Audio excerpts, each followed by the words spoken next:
সুপ্রিয় দর্শক মণ্ডলী, universal medical college and hospital limited আজকের সংবাদপত্রে আপনাদের সবাইকে স্বাগত জানাচ্ছি। দর্শক মণ্ডলী, আমাদের সঙ্গে রয়েছেন ডাক্তার জাহিদুর রহমান, রাজনৈতিক বিশ্লেষক। জাহেদ, স্বাগত। আমাদের হাতে খুব একটা কাগজ আসে নাই, না সঙ্গত কারণেই ফলাফল নিয়ে বের হবে কাগজ, তো আমরা আলোচনা শুরু করতে পারি। কেমন দেখলেন ভোটের সব?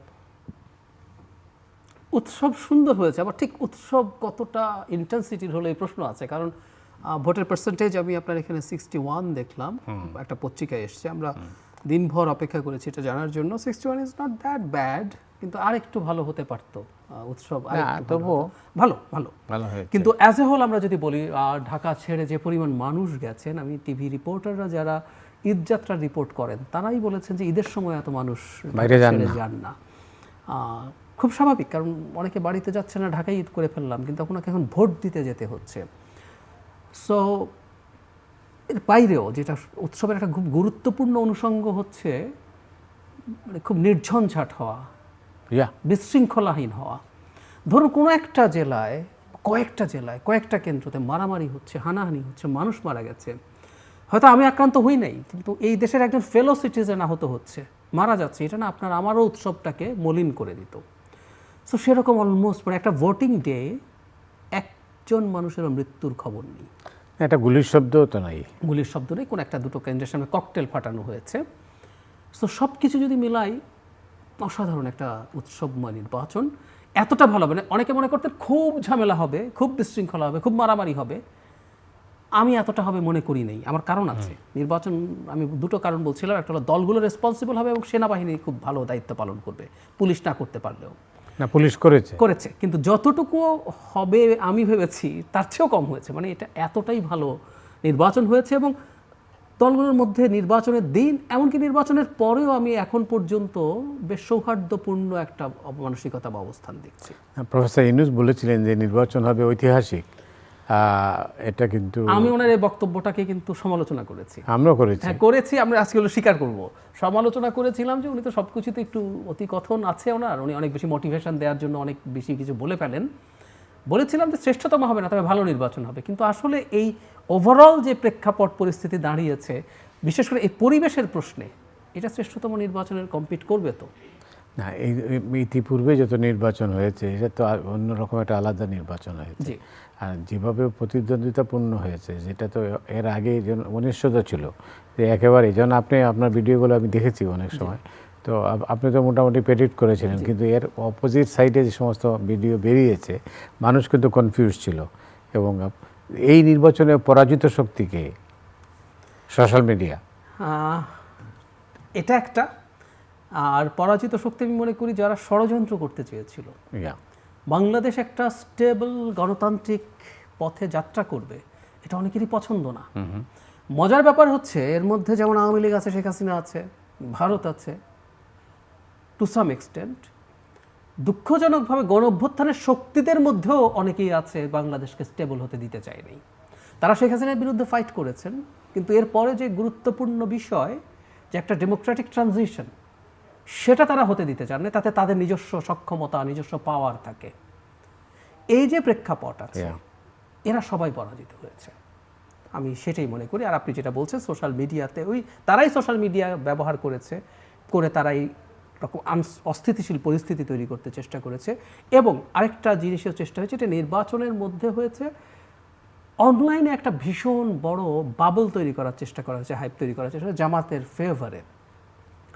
এটাকে ঠিক কত বড় ভুল বা অপরাধ কত বড় বলবো আমি জানি না, রাজনীতিতে না। আমাকে অনেকে যখন জিজ্ঞেস করতো, আমি গতকালই রাতে, টেকনিক্যালি পরশু রাতে, আমরা 12টার পরে চলে এসেছি, বিএনপি 200 সিট পাবে বলে আমি আমার ফাইনাল প্রেডিকশন দিয়েছিলাম, ধানের শীষ, বাকিটা সবাই মিলে 100-র নিচে থাকবে। তো এরকম নিশ্চিত যদি হয়, এখন জামাত ধরুন 60 বা 70 সিটে যদি গিয়ে থামে, 75 সিটে গিয়ে যদি থামে, সে যদি এরকম দেখানোর চেষ্টা করে যে আমি কিন্তু 60-70 সিট 80 সিট পাবো, তখন কিন্তু সে 60-70-80ও পাবে না, সে 50-এর নিচে নেমে আসবে।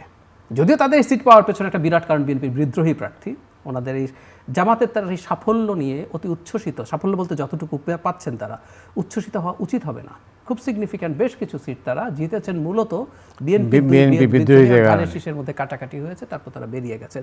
যাই হোক, তারা যদি ভাব করতেন যে আমরা 70 সিট জিতবো, 80 সিট জিতবো বা 100 সিট জিতবো, তাহলে আসলে তিনি এতটুকুও জিততেন না। সো তাদেরকে এই ভাইব তৈরি করতে হয়েছে, মানুষকে এই বোধ দিতে হয়েছে যে আমি কিন্তু সরকার গঠন করে ফেলবো। সেটার জন্য সিন্ডিকেটেড এবং সিনক্রোনাইজড ওয়েতে তারা অনলাইনে নানান ফর্মে তারা এই কাজগুলো করেছেন। এখন সেই কাজগুলো করতে গিয়ে এখন এই যে এখন তারা একটা সংকটে পড়ছেন যে তারা এত কনফিডেন্টলি জেতার কথা বলছেন, কিন্তু আবার এখন দেখা গেল সেটা তাদের রেজাল্টের সাথে ম্যাচ করছে না। দলের সেক্রেটারি জেনারেল হেরে বসে আছেন এবং আমিরের রেজাল্ট মনে হয় আমরা এখনো ফাইনালি এই মুহূর্তে ফাইনালি জানি না। এবং সেই আমিরও তার নিজের এলাকা দাঁড়াননি, তিনি ওই এলাকায় জামানত হারিয়েছিলেন। মানে আমাদের কমন প্রবণতা কি, আমাদের সবচেয়ে বড় বড় নেতারা যারা ধরুন বিএনপির যিনি চেয়ারম্যান, যিনি মহাসচিব, ওনারা কিন্তু সব নিজের এলাকায় দাঁড়াচ্ছেন। জামাতের আমিরও নিজের এলাকায় নির্বাচন করেছিলেন আগে, জামানত হারানোরও রেকর্ড আছে। এবার সেটা নানান ক্যালকুলেশন করে তারা ঢাকায় নির্বাচন, এবার সেই ঝুঁকিটা নেননি আর কি, নেন নাই। এবং সেটাও কতটুকু ঝুঁকিহীন থাকে সেটাও হয়তো দেখার ব্যাপার আছে। তো এই জন্য বলছি এই দলটার অনেক কিছু নিজেদেরও, তাদের এই সাফল্য খুব বেশি উচ্ছ্বসিত না হয়ে তাদেরও তাদের দিক দেখা দরকার। আবার বিএনপিরও এই যে তারা এত বিরোধীর কারণে, আমি তো মনে করি বিএনপির বিরোধী যদি এই সংখ্যায় না থাকতো, Jamaat could have been reduced to 25 to 30 seats, সম্ভাবনা ছিল 40 সর্বোচ্চ ওই জায়গায় হয়তো যেতে পারতো। এই বিরোধী এত থেকে যাওয়ার কারণে এই পরিস্থিতি তৈরি হয়েছে। আবার একই সাথে আমি মনে করি বিএনপির ভোটারদের মধ্যে এক ধরনের এই যে 61, আমি এক অর্থে অত ভালো বলি না, আর একটু ভালো হতে পারতো। আমি অনেক প্রার্থীর সাথে কথা বলে দেখেছি যে তাদের সমর্থকদের মধ্যে ভীষণ আত্মতুষ্টি তৈরি হয়েছিল।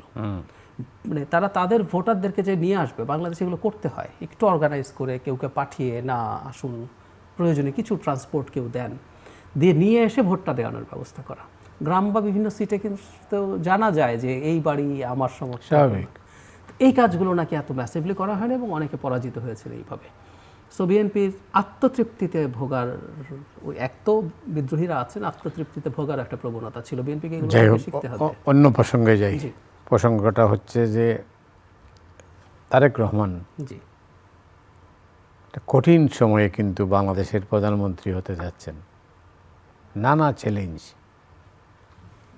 এই চ্যালেঞ্জ মোকাবেলা করা সহজ হবে না যদি তিনি সঠিক সময়ে সঠিক সিদ্ধান্ত না নেন। আপনার কি মনে হয়?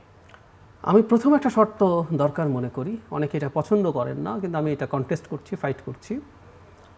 2/3 মেজরিটি বিএনপির পাওয়া উচিত। 2/3 মেজরিটি বিএনপির সংবিধান সংশোধনের জন্য না, বাংলাদেশের আগামী সরকারটা, অন্তত এই সরকারটা, মানে কেউ কেউ বলে যে 2/3 একটা কার্স আছে, 2/3 পেলে খুব খারাপ হয়ে যাবেন, তারপর আপনি পরাজিত হবেন, কারণ 2/3 পেলে প্রবণতা হয় আপনি স্বৈরাচারী হয়ে উঠবেন। কিন্তু বাংলাদেশ যে অবস্থায় দাঁড়িয়েছে, ডক্টর ইউনূস যেই প্রেক্ষাপটে দায়িত্ব নিয়েছেন এবং যেভাবে ছেড়ে যাচ্ছেন, বাংলাদেশকে কিন্তু আনস্টেবল অবস্থা থেকে যতটুকু স্টেবল করতে পারতেন, বরং কোনো জায়গায় আরও আনস্টেবল করে গেছেন। যেমন ধরুন মব, আমরা এই নির্বাচনের জন্য তার প্রশংসা করি, কিন্তু বাংলাদেশে এক ধরনের মবক্রেসি চালু হয়েছিল, যেটা আসলে কন্ট্রোল করার খুব বেশি সদিচ্ছা তাদের ছিল বলে আমাদের মনে হয় না। সো ভীষণ শক্তিশালী একটা সরকার, যার বিরুদ্ধে কেউ রাস্তায় নামতেও অহেতুক। আমরা কিন্তু নিয়মতান্ত্রিক আন্দোলন, লড়াই, এটাকে আমরা স্বাগত জানাবো, কিন্তু মব বলতে যে বস্তুটা, এবং মব তো আর এক নতুন ডাইমেনশন তৈরি, মব তৈরি করে, মানে মব তো তৈরি করার কথা ছিল না, মব তো একটা স্পন্টেনিয়াস ব্যাপার। এগুলো সামলাতে হবে। প্রশাসন এবং পুলিশকে অথরিটি নিয়ে কাজ তাকে চালাতে পারতে হবে। সো এটা তিনি পেয়ে যাবেন আশা করছি। এরপর আপনি যেটা বলছেন, এগুলো রিয়াল চ্যালেঞ্জ, কারণ এই যে মব করে ফেলা যায়, ওটা করে ফেলা যায়, দেশের দুটো টপ পত্রিকার অফিস জ্বালিয়ে দেওয়া যায়, মানে এইরকম প্রেক্ষাপট যখন তৈরি হয়, এটাকে কন্ট্রোলে আনা। অর্থনীতি, মানে সবচেয়ে বড় চ্যালেঞ্জ, অর্থনীতি ডক্টর ইউনূসের সরকারের সময় রাইটলি, মানে উনি যদি ভালো দেশ চালাতেন, একটা ইন্টারিমের সময় মানে ভালো ইনভেস্টমেন্ট হবে না, ডোমেস্টিক ইনভেস্টমেন্ট, আমি বিদেশের কথা বাদই দিই, আপনি প্রচুর ইনভেস্টমেন্ট করতে শুরু করলেন, যখন করতে শুরু করলেন তখন কিন্তু এনার্জির একটা বিরাট চাহিদা শুরু হবে। আমাদের কিন্তু এনার্জির অবস্থা ভালো না, আপনি এগুলো করবেন, তারপর আপনি আনএমপ্লয়মেন্ট কমাবেন, মানে একই সাথে, হুইচ ইজ ভেরি ইম্পর্ট্যান্ট।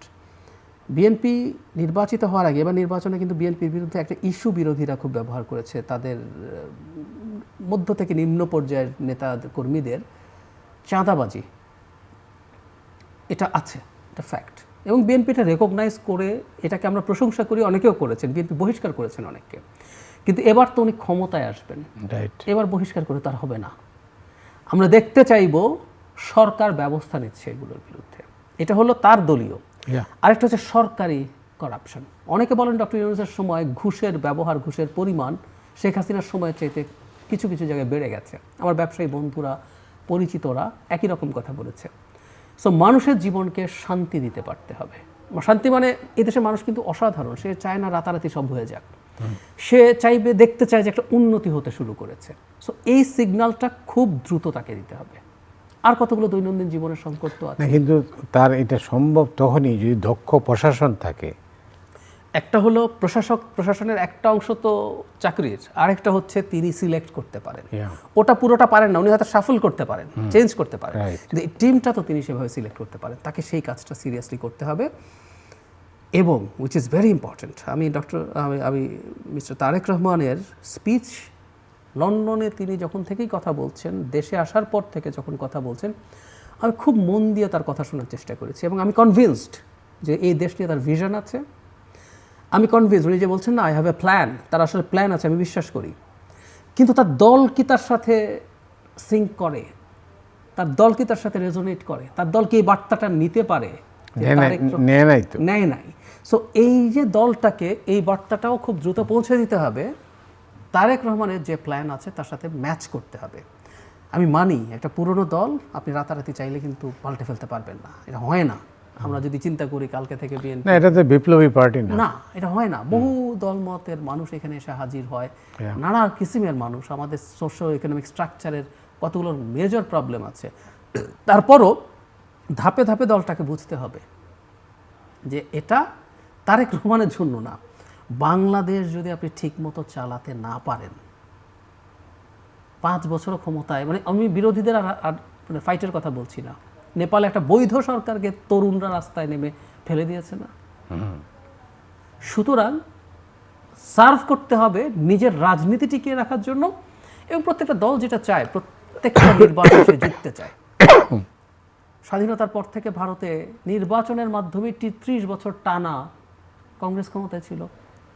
পশ্চিমবঙ্গে সিপিআইএম নির্বাচনের মাধ্যমে 30 বছরের বেশি ক্ষমতায় ছিল। সো প্রত্যেক দল চাইবে আমি as many as possible years ক্ষমতায় থাকবো নির্বাচনের মাধ্যমে।